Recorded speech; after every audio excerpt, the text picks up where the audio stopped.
స్వయంగా మీరు మీ జీవితాన్నే చూసుకోండి. మీ అమూల్యమైన వస్తువు ఏదైనా కింద పడిపోయిందంటే దాన్ని పైకి ఎలా తీస్తారు? ఆ వస్తువుని తీసుకోవాలంటే మీరు కిందకి వంగాల్సి ఉంటుంది. పెద్దల ఆశీర్వాదం తీసుకోవాలంటే ఎలా తీసుకుంటారు? మీరు తల వంచి వారి ఆశీర్వాదం తీసుకోవాల్సి ఉంటుంది, అవునా? మీరేదైనా మార్గంలో వెళ్తున్నారే అనుకోండి, అప్పుడు మీరు సరైన మార్గంలో వెళ్తున్నారా లేదా అని చూసుకోవాలి. మీ పాదాలకి ఏ ముళ్ళు గుచ్చుకోకుండా దాన్ని ఎలా చూస్తారు? మీరు తప్పకుండా తలంచి కిందకి చూడాల్సిందే. దాని అర్థం ఏమిటి? అర్థం చాలా సులభం. ప్రతిసారి తగ్గటం అంటే అస్సలు తప్పు కాదు. గౌరవాన్ని పోగొట్టుకోవటం అయితే అస్సలు కానే కాదు.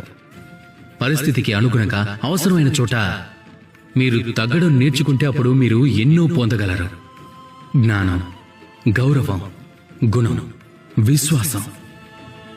కాబట్టి అవసరానికి పరిస్థితికి తగ్గట్టు తగ్గడం నేర్చుకోండి. అందులో ఎలాంటి తప్పు లేదు. ఆత్మగౌరవం తప్పకుండా ఉండి తీరాలి, కానీ అది అహంకారంగా ఎప్పుడూ మారకూడదు. ఈ మాటని ప్రత్యేకంగా గుర్తుపెట్టుకోండి. అలాగే నాతో పాటు ప్రేమగా చెప్పండి, రాధా కృష్ణ.